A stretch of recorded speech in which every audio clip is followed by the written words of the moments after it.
What's up, and welcome to another episode, Master Moats Film Session. And today, I just want to highlight a couple of plays that the Steelers had on offense in that Bears matchup that could be nice indicators of what we should be doing more of to help our offense out, especially this upcoming game versus Buffalo and going forward. So you know the drill. Hit the like button one time for the culture, and don't forget to subscribe either if you are new to the channel.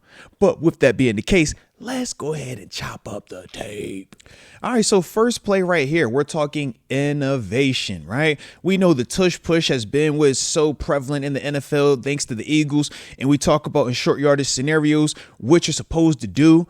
Well, sometimes it's okay to change it up, and sometimes it's okay to also be ahead of the curve with said changeup. So when we first talk about this, why do I like it? Well, number one, we give you tush push alignment, right? When we're looking at the wide screen, you got the Connor Hayward element, obviously Darnell Washington and Gainwell behind him, Mason, just, looking like nice wall pitches and stuff like that, wall art in the back. But the thought process is this, if everybody is condensed like you're seeing right here, and everybody's so tight and we're all playing for the QB sneak, right? And that's why we even sub out our quarterback, whether it's Mason or Aaron Rodgers, and we put in Connor Hayward here, right?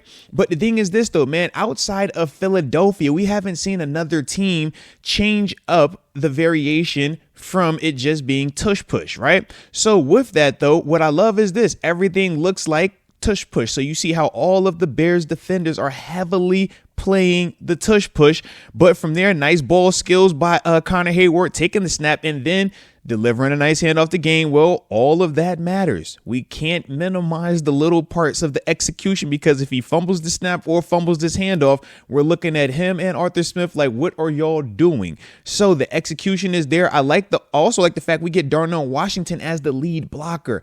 One of the things that we know about Darnell, he is our best blocking tight end, right? You talk about the size he has and his athleticism. Get him on the perimeter as the lead blocker, and now you got Gainwell in space, and it's just a foot race. Good job by the Bears defenders, man, showing excellent effort and finish right there by number 31. Otherwise, that's a touchdown, right? But nice job by him in terms of the pursuit when you see where he started from and everything. But as a whole, love the creativity, love the innovation from Arthur Smith, love the execution from the players, and having the balls to call this. I mean, we talk about where this ball is snapped at, man.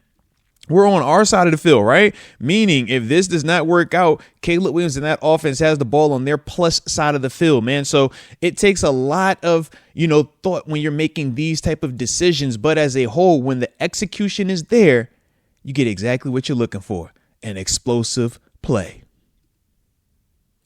Now, in this play right here, short yardage situation, right? We're needing to pick up, 2 yards on the play. And I love what we go with personnel-wise. This is 12X, 12 personnel plus extra offensive lineman. This is a Jalen Warren as our offset back. You got Darnell Washington and Jonnu Smith as our down tight ends. But this is big Spencer Anderson aligned, standing up, 2-point stance as if he's a wide receiver. I love this. Now, as we play the play, what do we get? Man, we just getting a simple inside lead run, but we're putting players in position to succeed, right? Love that from the wide angle too. As you can see, 74, man, finishing nice on that D tackle right there.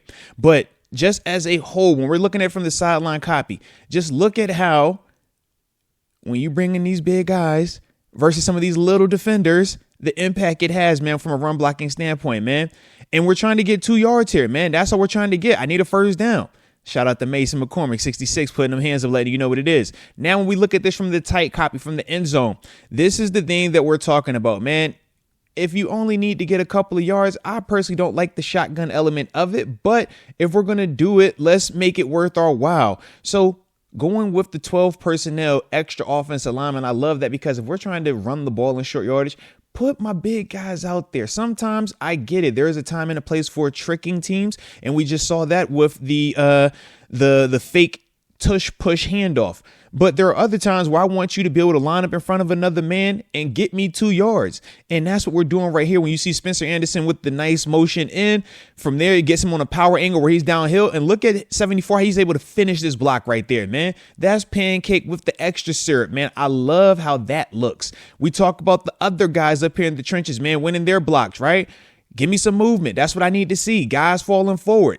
I see you, Darnell Washington, you even falling forward. But it's like, as a whole, that's using your personnel, man. In short yardage situation, it's a tough run. It's a gritty run. But at the same time, this is maximizing what we have. We don't have necessarily the big 240-pound back that just hand it out there to him. Nah, okay, cool. So what we're going to do about that? Man, use some of these big body offensive linemen as lead blockers to make the hole a little bit easier for them to go through.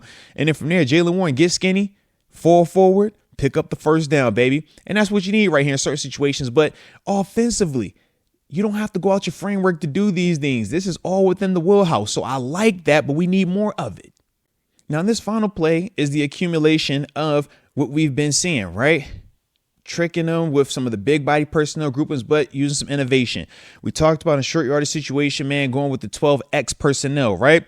Now you're in the goal line, tight red zone area. So we go with 13 personnel. And the 3 tight ends that we're using now is Darnell Washington, Jonnu Smith, and Pat Freiermuth, right? So we've seen us use Connor Hayward out there. We've rotated the different dudes, right, in terms of how we want to utilize guys. But now it's still the illusion of what? Big body run grouping, right?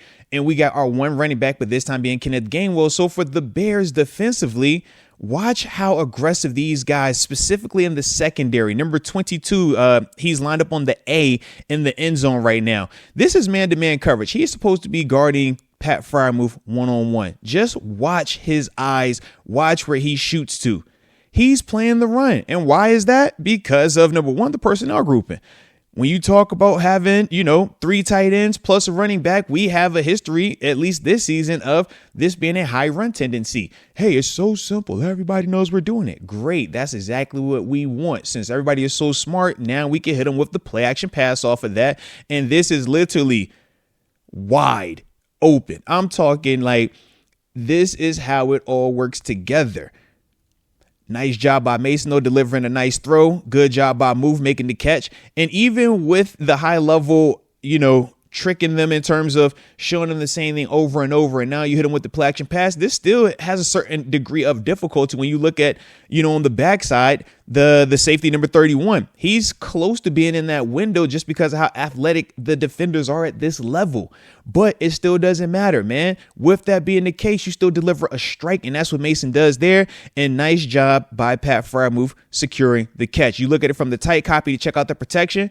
Guys do what they're supposed to do, man. Mason has time, a little bit of a pump in there, but really good job by them dudes up front, man, making sure that the fake had time to be executed and the protection was there. And then from there, you get you a touchdown. But we need more of that, baby. Definitely need more of that. So you can see how when Arthur Smith and this offense uses certain personnel groupings to their benefit, how it works, right? Sometimes a little bit less is more, but we still want some innovation, right? We didn't ask for too much. But either way, you guys let me know in the comment section how you felt about some of those plays and, more importantly, what you want to see more of going forward. But either way, I appreciate you for tuning in. And until next time, baby, peace.